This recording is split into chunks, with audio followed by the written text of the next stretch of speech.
30년 우정이 단 한마디에 무너지고 소중한 화분이 산산조각 난 그날 밤의 이야기를 아시나요? 여러분이 오늘 무심코 내뱉은 자랑 한마디가 내일 여러분의 목을 겨누는 칼날이 될 수 있습니다. 지금부터 들려드릴 이야기는 실제로 우리 주변에서 벌어진 잔혹한 현실입니다. 서울 외곽의 좁은 골목에서 30년간 작은 김치찌개 식당을 운영해온 62살의 김순자 씨가 있었습니다. 남편을 일찍 떠나보내고 홀로 새벽마다 시장에 나가 배추를 골랐던 그녀의 삶은 성실 그 자체였습니다. 그런 그녀에게 어느 날 드디어 봄날이 찾아왔습니다. 코로나 이후 배달 앱에 입점하자마자 30년 내공의 손맛이 입소문을 타기 시작한 것입니다. 월 매출이 평소의 3배로 뛰었고 10년 넘게 가슴을 짓누르던 은행 대출금을 단번에 갚을 수 있게 되었습니다. 그날 밤 텅 빈 식당에 홀로 앉은 그녀는 허공을 향해 속삭였습니다. 여보, 이제 우리도 숨 좀 쉬고 살 수 있게 됐어. 기쁨을 주체할 수 없었던 그녀는 다음 날 아침 30년 지기 이웃들을 불러 모았습니다. 분식집 언니, 반찬가게 주인, 세탁소 아주머니까지 한 골목에서 자식들을 함께 키워낸 전우 같은 사이였습니다. 비싼 한우를 대접하며 수줍게 입을 열었습니다. 언니들, 나 요즘 배달이 너무 잘 돼서 대출을 다 갚았어. 너무 행복해. 그 순간 이웃들은 겉으로 축하의 순자야 하며 환하게 웃었습니다. 하지만 그 웃음 뒤에서 30년 우정의 균열은 이미 시작되고 있었습니다. 그날 이후 매일 아침 건네던 인사는 짧아졌고 골목 안에는 은밀한 수군거림이 번져갔습니다. 순자네, 요즘 돈 좀 벌었다고 조미료를 들이부어서 배달이 잘 되는 거래. 근거 없는 소문들이 김순자 씨의 귀에까지 들려왔습니다. 급기야 배달 앱에는 머리카락이 나왔다, 사장이 불친절하다는 악성 리뷰가 달리기 시작했습니다. 30년간 단 한 번도 없던 일들이 연달아 벌어진 것입니다. 비극의 정점은 어느 새벽에 찾아왔습니다. 평소처럼 식당 문을 열러 나온 김순자 씨는 비명을 질렀습니다. 가게 앞을 지키던 커다란 화분이 산산조각 나 있었기 때문입니다. 그 화분은 남편이 암 투병 중 마지막으로 사준 그녀의 분신과도 같은 물건이었습니다. 흙은 여기저기 흩뿌려져 있었고 남편이 사랑했던 꽃들은 누군가의 발에 짓밟혀 있었습니다. 누가 그랬는지 짐작은 가지만 증거는 없었습니다. 30년 우정이 깨진 도자기 조각보다 더 날카롭게 그녀의 가슴을 베어버린 순간이었습니다. 도대체 왜 이런 일이 벌어진 걸까요? 왜 평범한 기쁨의 나눔이 이토록 잔인한 결과를 불러온 걸까요? 그 답은 인간의 뇌 깊숙한 곳에 새겨진 본능에 있습니다. 1954년 미국의 사회심리학자 레온 페스팅거는 매우 흥미로운 연구 결과를 발표했습니다. 인간은 자신의 가치를 판단할 때 절대적인 기준이 아니라 옆에 있는 사람과의 비교를 통해 판단한다는 것입니다. 이것을 학자들은 사회비교 이론이라고 부릅니다. 이름도 모르는 연예인이 복권에 당첨됐다는 소식은 그저 스쳐 지나가는 뉴스일 뿐입니다. 하지만 매일 아침 인사하던 앞집 사람이 당첨됐다는 소식은 그날 밤 잠을 설치게 만듭니다. 여기서 핵심은 바로 심리적 거리감입니다. 멀리 있는 사람의 성공은 그냥 남의 일이지만 가까운 사람의 성공은 곧 나의 뒤처짐으로 해석됩니다. 나와 비슷한 수준이라고 믿었던 사람이 갑자기 위로 치고 올라가면 뇌 속에서 경보가 울립니다. 나는 뭐 하고 있지, 나는 실패자인가 하는 고통스러운 자기 질문이 시작되는 것입니다. 이를 학술적으로는 상향적 사회 비교로 인한 인지 부조화라고 정의합니다. 독일에는 이 복잡하고 미묘한 감정을 표현하는 단어가 있습니다. 바로 샤덴프로이데라는 말입니다. 손해를 뜻하는 샤덴과 기쁨을 뜻하는 프로이데가 합쳐진 단어입니다. 타인의 불행을 보면서 느끼는 은밀한 기쁨이라는 뜻이지요. 잔인하게 들리지만 전 세계 거의 모든 언어에서 이 감정을 정확히 표현하는 단일 단어가 없습니다.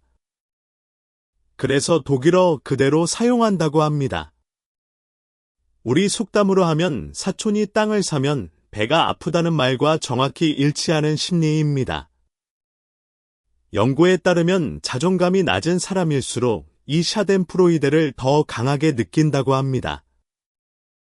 자기보다 잘 나가던 사람이 무너지면 자신의 위치가 상대적으로 올라간다고 착각하기 때문입니다. 여기서 흥미로운 실험 하나를 소개해 드리겠습니다. 카푸친 원숭이를 대상으로 한 유명한 실험이 있습니다. 두 마리의 원숭이에게 똑같은 과제를 시킨 뒤 한 마리에게는 포도를 주고 다른 한 마리에게는 오이를 줬습니다. 오이를 받은 원숭이는 처음에는 잘 먹었습니다. 하지만 여원숭이가 포도를 받아먹는 것을 본 순간 자기 오이를 사육사에게 집어던지며 격렬하게 분노했습니다. 오이의 맛이 변한 것이 아닙니다. 옆에 있는 포도가 문제였던 것입니다. 인간도 이 원숭이들과 크게 다르지 않습니다. 우리의 뇌 속에는 보상을 담당하는 복측 선조체라는 영역이 있습니다. 그리고 고통을 담당하는 전대상 피질이라는 영역도 있습니다. 놀랍게도 가까운 사람의 성공 소식을 들으면 고통 영역이 활성화된다고 합니다.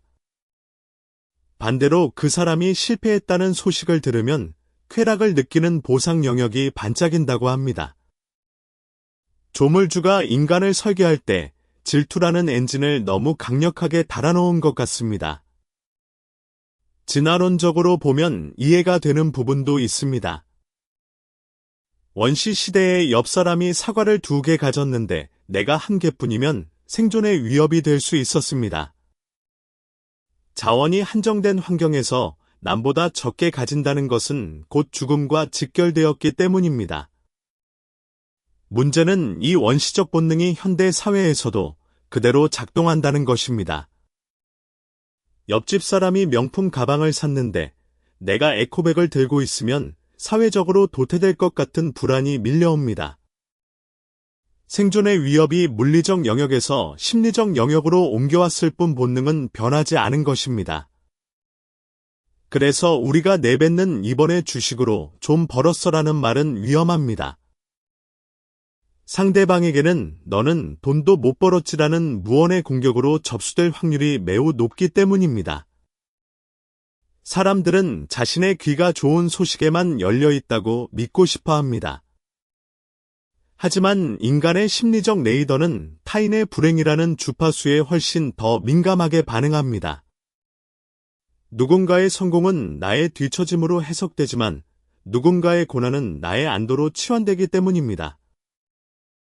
북유럽에서는 이를 키 큰 양귀비 증후군이라고 부릅니다. 들판에서 유독 높게 자란 양귀비 꽃을 보면 사람들은 본능적으로 그 꽃을 꺾어버리고 싶어 합니다. 튀어나온 존재는 제거의 대상이 되는 것입니다. 사촌이 땅을 사면 배가 아픈 것은 한국만의 현상이 아닙니다. 전 세계 인류가 공유하는 보편적 본능인 셈입니다. 다시 김순자 씨의 이야기로 돌아가 보겠습니다. 이웃들은 김순자 씨를 미워한 것이 아닙니다. 단지 김순자 씨의 성공이 자신들의 처지를 더욱 초라하게 비추는 거울이 되었을 뿐입니다. 대출 다 갚았어라는 그녀의 말이 울려 퍼진 순간 분식집 언니의 뇌리에는 산더미 같은 자신의 빚이 스쳐 지나갔을 것입니다. 반찬가게 주인의 귀에는 어제 걸려온 카드 회사의 독촉 전화가 환청처럼 울렸을 것입니다. 김순자 씨의 기쁨이 이웃들에게는 날카로운 바늘이 되어 가슴을 찌른 것입니다. 흔히 기쁨을 나누면 배가 되고 슬픔을 나누면 반이 된다고 말합니다. 하지만 안타깝게도 현실은 정반대에 가깝습니다. 기쁨을 나누면 질투가 되고 슬픔을 나누면 약점이 되는 경우가 더 많습니다. 친구가 잘 되면 나도 좋다는 말은 조건부입니다. 친구가 나보다 아주 조금만 잘 되거나 감히 범접할 수 없을 만큼 압도적으로 잘 됐을 때만 유효합니다. 어설프게 잘된 소식, 즉 내가 충분히 도달할 수 있었을 것 같은 성공은 지독한 패배감을 안겨줍니다. 축하해라는 말 뒤에 숨겨진 씁쓸한 뒷맛을 여러분도 한 번쯤 느껴보셨을 것입니다. 이제 우리는 시간을 거슬러 올라가 이 진실을 일찍이 꿰뚫어본 옛 현자들의 지혜를 살펴보겠습니다. 400여 년 전 명나라 말기의 문인 홍자성은 책은담이라는 책을 남겼습니다.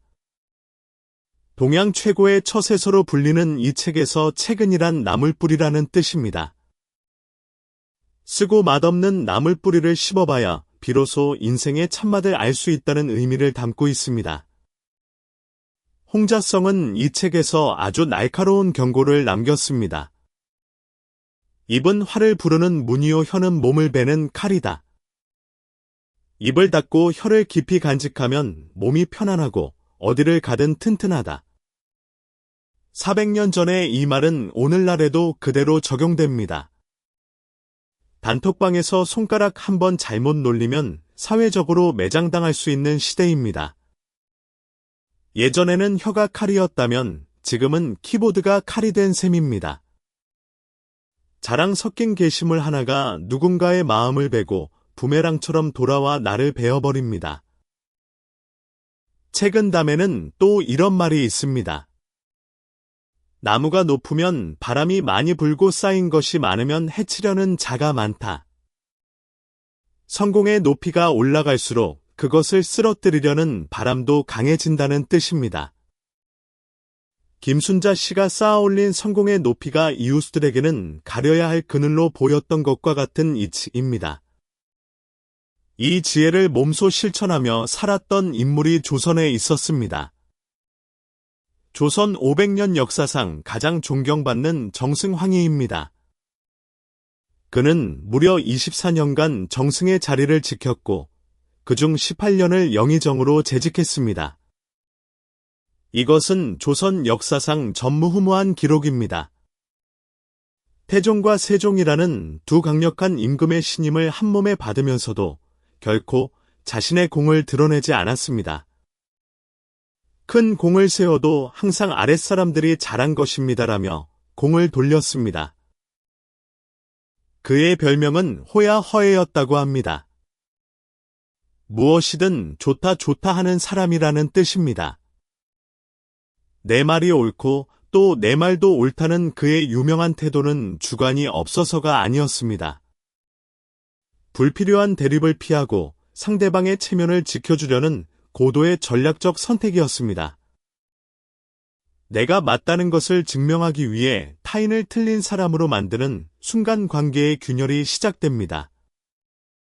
특히 내가 잘 나갈 때 타인의 오름을 인정해주고 나의 우월함을 숨기는 것은 대단한 지혜입니다.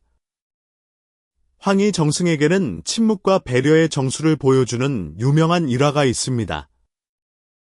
어느 날 시골길을 가다가 한 농부가 누렁소와 검은 소 두 마리로 밭을 갈고 있는 것을 보았습니다. 황희 정승이 물었습니다. 농부 양반 어느 소가 일을 더 잘합니까? 그러자 농부는 대답 대신 황희 정승의 귀에 대고 아주 낮게 속삭였습니다.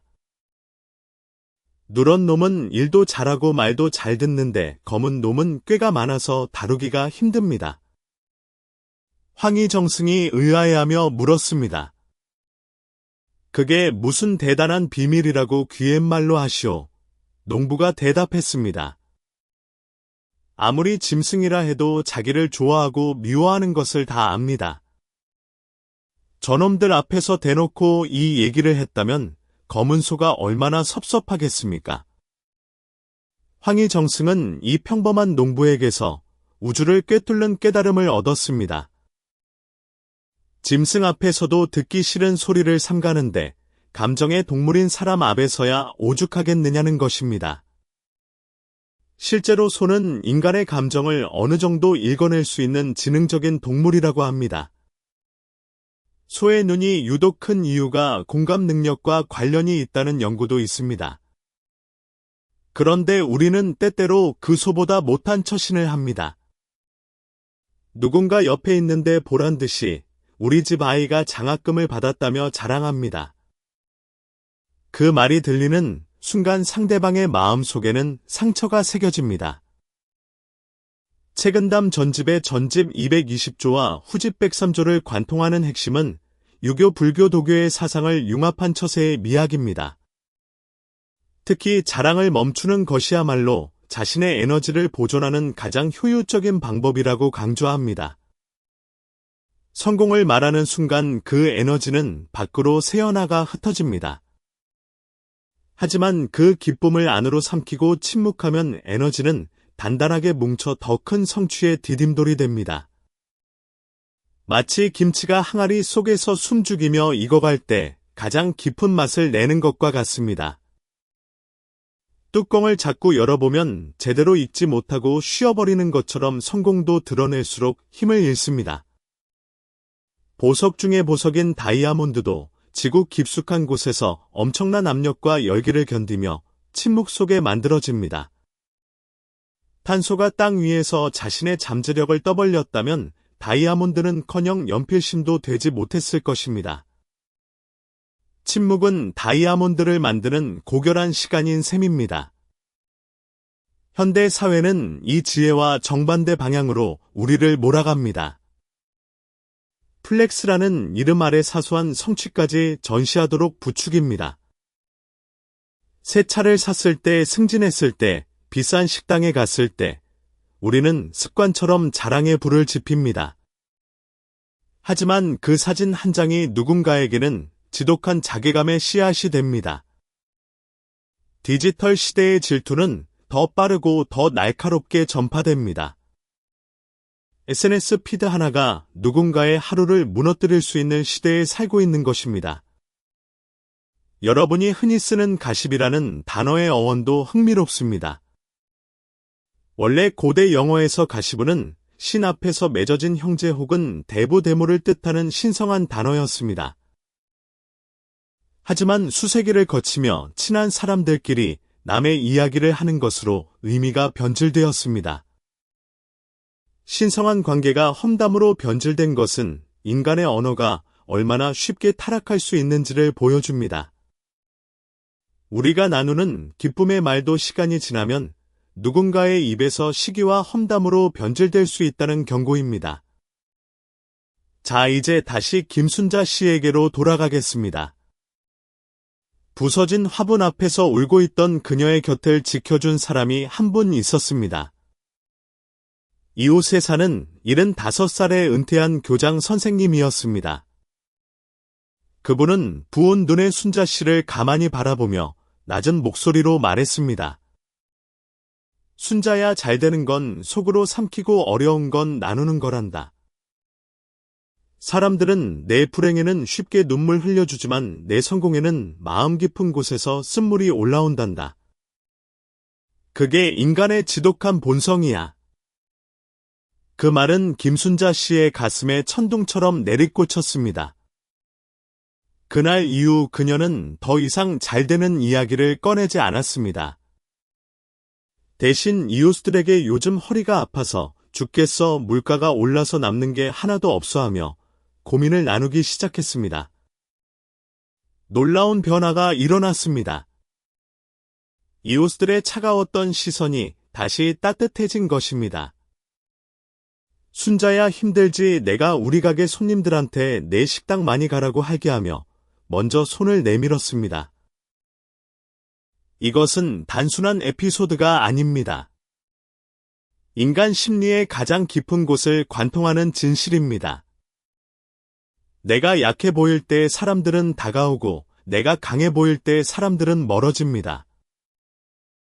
자신의 취약함을 적절히 드러내는 것이 오히려 관계를 단단하게 만드는 접착제가 되는 것입니다. 이를 학술적으로는 사회적 선망 편향의 역설적 발현이라고 설명할 수 있습니다. 내가 남들에게 부러움을 살수록 정작 필요한 신뢰와 유대감은 무너져 내린다는 뜻입니다. 우리가 누군가에게 성공을 말할 때 내는 일시적인 쾌감에 빠집니다. 마치 이미 그 성공을 완벽하게 보상받은 것 같은 착각에 빠지는 것입니다. 하지만 그 쾌감은 곧 사라지고 남는 것은 주변 사람들의 경계심과 거리감뿐입니다. 성공을 입 밖으로 내뱉는 순간 그것의 에너지는 반으로 줄어들고 주변의 적은 2배로 늘어납니다. 그렇다면 우리는 구체적으로 어떻게 해야 할까요? 첫 번째로 기쁨을 느꼈을 때 말하고 싶은 충동을 글로 전환하는 것입니다. 나만 볼 수 있는 감사 노트를 하나 만드세요. 거기에 오늘 이런 기쁜 일이 있었다 나는 참 대단하다고 마음껏 적으세요. 과학적으로 글로 적는 행위만으로도 인정 욕구의 상당 부분이 해소된다고 합니다. 타인의 박수보다 자기 스스로의 인정이 훨씬 더 깊고 오래갑니다. 매일 밤 잠들기 전 오늘 하루를 기록하는 습관은 자랑의 충동을 건강하게 해소하는 최고의 방법입니다.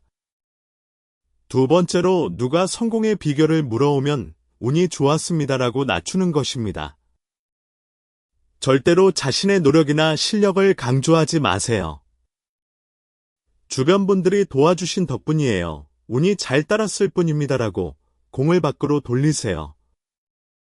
이것이 상대방의 경계심을 녹이는 가장 부드러운 무기입니다. 책은 담에서는 이를 유능함을 감추고 어리석음을 가장하는 지혜라고 표현했습니다. 내가 위협적인 존재가 아님을 보여주는 것이 세상을 살아가는 데 훨씬 유리합니다. 세 번째로 나누고 싶다면 말 대신 행동으로 보여주는 것입니다. 성공의 기쁨이 있다면 조용히 주변에 베푸세요. 하지만 내가 잘 돼서 쏘는 거야라는 생색은 절대 내지 마세요. 맛있는 게 생겨서 같이 먹고 싶었어. 오늘 기분이 좋아서 그냥 나누고 싶네 하고 가볍게 건네세요. 말없는 베풀면 덕이 되지만 생색내는 베풀면 원망의 씨앗이 됩니다. 책은 담에는 착한 일을 하고도 드러내지 않으면 불 속에 핀 난초와 같아 아무도 모르는 가운데 저절로 향기가 퍼진다는 말이 있습니다. 드러내지 않는 선행이 결국 가장 큰 복이 되어 돌아옵니다. 황희정승이 90세까지 장수하며 조선 최고의 재상으로 남을 수 있었던 비결도 여기에 있습니다. 그는 자신을 낮추고 타인의 자존감을 세워주는 침묵의 정치를 실천했습니다. 그의 삶은 화려하지 않았지만 언제나 검소하고 고요했습니다. 진정한 성공은 남들의 입에 오르내리는 화려한 불꽃놀이가 아닙니다. 내 삶을 은은하게 비추는 따뜻한 등불이어야 합니다. 현대 사회는 끊임없이 우리에게 확성기를 들이밉니다. 너의 가치를 증명해 내가 얼마나 대단한지 세상에 알려하고 유혹합니다. 하지만 그 확성기 소리가 커질수록 진정한 인연들은 귀를 막고 떠납니다. 시끄러운 자랑 뒤에 남는 것은 공허한 메아리와 날카로운 시기심뿐입니다. 폭풍이 불 때 가장 먼저 꺾이는 것은 높이 솟은 나무이지 낮게 엎드린 풀이 아닙니다. 튀어나온 부분이 가장 먼저 깎인다는 진리를 잊지 마세요. 김순자 씨의 이야기는 특별한 사건이 아닙니다. 지금 이 순간에도 수많은 사람들이 같은 실수를 반복하고 있습니다. 승진 소식을 동료에게 자랑했다가 팀 분위기가 냉랭해진 직장인이 있습니다. 자녀의 명문대 합격을 알렸다가 동창 모임에서 고립된 부모가 있습니다. 새 아파트로 이사한 것을 축하받고 싶었다가 오랜 친구를 잃은 사람이 있습니다. 모두 같은 메커니즘입니다. 나의 기쁨이 타인의 결핍을 비추는 거울이 되었을 때 관계는 깨집니다. 우리는 누군가에게 나의 좋은 소식을 전하고 함께 기뻐하고 싶은 본능을 가지고 있습니다. 맛있는 음식을 먹으면 배가 부르듯 기쁨을 나누면 에너지가 2배가 될 것 같은 착각에 빠집니다. 하지만 그것은 착각일 뿐입니다. 기쁨을 나누는 대상을 신중하게 골라야 합니다. 진심으로 내 성공을 함께 기뻐해 줄 수 있는 사람은 이 세상에 극히 드뭅니다. 부모님이나 배우자처럼 나의 성공이 곧 자신의 성공인 사람만이 진정한 축하를 건넬 수 있습니다. 그 외의 관계에서는 늘 조심해야 합니다. 내가 가진 포도를 남에게 보여주지 않고 오이를 먹는 척하는 지혜가 필요합니다. 그래야 옆의 원숭이가 내게 오이를 던지지 않습니다. 세상은 생각보다 훨씬 냉혹하고 사람들의 마음은 유리그릇처럼 깨지기 쉽습니다. 내가 무심코 내뱉은 자랑 한마디가 상대방의 자존감을 무너뜨립니다. 그 화살은 결국 다시 나를 향하게 됩니다. 내가 잘 될수록 주변 사람들의 마음을 더 세심하게 살펴야 합니다. 상대적 박탈감을 이해하지 못하면 성공은 오래가지 못합니다. 침묵은 단순히 입을 닫는 행위가 아닙니다. 나의 행복이 누군가에게 고통이 될 수 있음을 인지하는 가장 깊은 수준의 공감입니다. 내일 아침 누군가에게 기쁜 소식을 전하고 싶어 입술이 간질거리면 잠시 멈추세요. 황희정승과 농부의 소 이야기를 떠올려 보세요. 검은 소의 마음을 헤아려 귀옛말로 속삭인 그 농부의 배려를 기억하세요. 그리고 여러분의 기쁨을 조용히 가슴속에 품어보세요. 그 고요함이 여러분을 더 단단하고 품격 있는 사람으로 만들어 줄 것입니다. 성공은 말할 때 줄어들고 침묵할 때 자랍니다. 입을 닫는 것이 곧 행복의 창고를 지키는 튼튼한 자물쇠입니다. 사소한 성공을 숨길 수 있는 사람만이 비로소 큰 성공을 담을 수 있는 그릇이 됩니다. 내일 아침 정말 기쁜 일이 생기면 딱 5초만 멈추고 스스로에게 물어보세요. 이 말을 하려는 이유가 무엇인가? 진심으로 기쁨을 나누려는 것인가 아니면 나를 과시하고 싶은 것인가? 후자라는 생각이 조금이라도 든다면 그 말을 삼키세요. 삼켜진 말들이 여러분의 내면에서 가장 달콤한 열매를 맺게 될 것입니다.